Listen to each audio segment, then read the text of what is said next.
नमस्कार दोस्तों, civil engineering support के एक बहुत ही महत्वपूर्ण वीडियो में आपका स्वागत है। मैं हूं आपका दोस्त इंजीनियर अभिषेक सिंह। दोस्तों, आज मैं आपको बताने वाला हूं कि आखिरकार आप अगर 3 मंजिला घर बनवाने की प्लानिंग कर रहे हैं, भले आज ना बनवाए, फ्यूचर में है दोस्तों, लेकिन आपको जो फुटिंग डालनी होगी वो तो आज डालनी है और वो भी 3 मंजिले के हिसाब से ही डालनी है। तब तो आप फ्यूचर में उस पर 3 मंजिला घर खड़ा कर पाएंगे। तो दोस्तों चलिए मैं आपको बता रहा हूँ कि सबसे पहले एक्सकावेशन से लेकर के किस तरह से फुटिंग निकालते हैं, पूरी जानकारी आपको इस वीडियो में मिल जाएगी। दोस्तों सबसे पहले बात आती है कि गड्ढा किस तरह से खुदवाना है। एक्सकावेशन का काम है, उसका साइज़ क्या रखना चाहिए। तो 3 मंजिला अगर आपने सोच रखा है दोस्तों, तो आपको कम से कम 4.5 फीट से 5 फीट गहराई दोस्तों गड्ढे का होना चाहिए। 4.5 फीट कम से कम। लंबाई और चौड़ाई की बात कर लेते हैं दोस्तों, तो इस केस में आप 4.5 फीट लंबाई और 4.5 फीट चौड़ाई यानी कि 4.5 बाई 4.5 का आप गड्ढा जो है वो खुदवा सकते हैं, जो कि कम से कम दोस्तों 5 फीट गड्ढा हो। गहराई आप बढ़ा भी सकते हैं दोस्तों, इससे आपके घर में मजबूती ही बनेगी, कोई दिक्कत वाली बात नहीं है, भले थोड़ा सा इन्वेस्टमेंट ज़्यादा लगेगा। अब दोस्तों बात कर लेते हैं कि अब गड्ढा खुदने के बाद दोस्तों अगला प्रोसेस हमारा क्या होता है। सबसे पहले दोस्तों हम गड्ढे में 3 इंच मोटा बालू का एक परत बिछाते हैं। आप विजुअलाइज करने का भी थोड़ा बहुत कोशिश करते जाइएगा ताकि आपको सारी चीज़ें क्लियर होती जाए। 3 इंच मोटा दोस्तों हम बालू बिछाएंगे।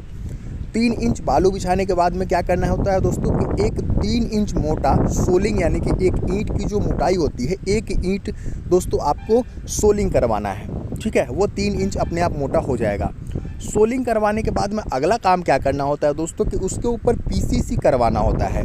बहुत से लोग क्या करते हैं कि पीसीसी को स्किप कर देते हैं, मतलब पीसीसी नहीं देते। उनको लगता है कि जो आरसीसी करेंगे उसमें तो हो ही जाएगा, लेकिन दोस्तों उसमें आपका जो सरिया है उसमें जंग लगने की संभावना जो है काफ़ी बढ़ जाती है। चूँकि ईंट के संपर्क में अगर आपका जाली आ जाता है, ठीक है, स्टील रॉड आ जाते हैं, तो उनमें दोस्तों नमी बढ़ती है और उससे क्या होता है कि धीरे धीरे आपका जो कॉलम का स्ट्रेंथ है वो खोने लगता है ड्यू टू जंग लगने की वजह से।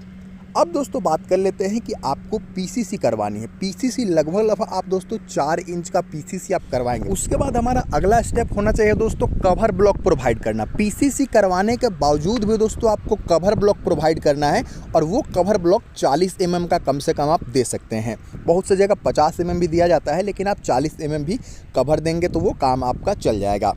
इसके बाद दोस्तों अगला स्टेप हमारा होना चाहिए जाली किस तरह से बनाया जाए।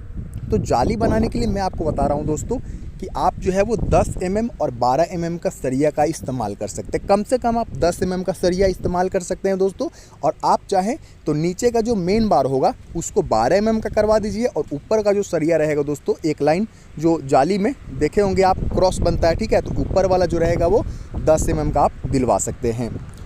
जाली को दोस्तों डेवलपमेंट लेंथ देना बहुत ही आवश्यक है। तो वो डेवलपमेंट लेंथ आप देखते होंगे जाली के चारों कॉर्नर पर दोस्तों, कोना पे चारों साइड्स में आप देखते होंगे दोस्तों कि ऊपर एल की तरफ 2-3 इंच इस तरह से उठा हुआ रहता है। वो दोस्तों आपको कम से कम 3 इंच उठवाने हैं, जिसको डेवलपमेंट लेंथ बोलते हैं। इसके बाद दोस्तों बात आती है कि कॉलम किस तरह से लगाया जाए। कॉलम जब भी आप लगाएंगे दोस्तों 3 मंजिला घर के लिए, मैं आपको बता रहा हूँ कि जो कॉलम का जो एल मोड़ते हैं नीचे में, जिसको डेवलपमेंट लेंथ अगेन मैं बोलूँगा, तो वो दोस्तों 18 इंच से कम बिल्कुल भी नहीं रखने दें। बहुत से लोग जो है वो नाम के लिए एल मोड़ देते हैं, लेकिन उसके डायमेंशन पे ध्यान नहीं देते हैं। जो एल मुड़ेगा दोस्तों वो 18 इंच का होना ही चाहिए। जो दोस्तों आप रिंग देख रहे हैं दोस्तों, ये कम से कम 8 mm का होना चाहिए और एक रिंग से दूसरे रिंग की दूरी दोस्तों 6 से 8 इंच की दूरी पे आप लगवा सकते हैं। उम्मीद करता हूं दोस्तों अगर आप जितना भी जानकारी मैंने आपको इस वीडियो में दिया है, अगर इन सबको स्टेप बाय स्टेप फॉलो करेंगे तो आपका कॉलम अब तक दोस्तों तैयार भी हो जाएगा। और साथ ही साथ मैं आपको बता रहा हूं दोस्तों कि आपको आगे चल करके किसी भी चीज़ की कोई भी दिक्कत नहीं होगी और 3 मंजिला घर आप इस पर आसानी से बनवा सकते हैं। जानकारी के लिए एक चीज़ और ऐड कर दूं दोस्तों कि जो भी हमारा फुटिंग का डेप्थ है, फुटिंग का साइज़ है, वो दोस्तों टोटली डिपेंड करता है दोस्तों कि आप जहाँ पे घर बनवा रहे हैं वहाँ पे मिट्टी का प्रकार किस प्रकार का है। लेकिन दोस्तों इंडिया में आपको तो पता ही होगा दोस्तों कि बहुत से लोग क्या करते हैं, अधिकांश साइट पे मैंने देखा है कि बिना सॉइल टेस्टिंग के ही बिल्डिंग खड़ा करना वो लोग स्टार्ट कर देते हैं। तो सेफ साइड रहने के लिए दोस्तों आप मिट्टी की जांच भी करवा सकते हैं।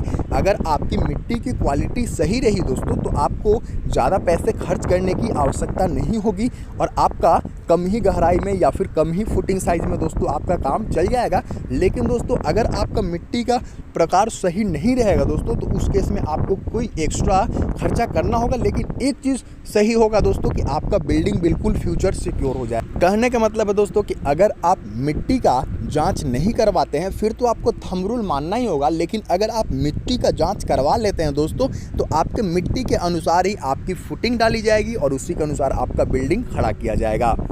तो उम्मीद करता हूं दोस्तों जानकारी आपको अच्छी लगी होगी। लाइक कीजिएगा। फिर मिलते हैं दोस्तों।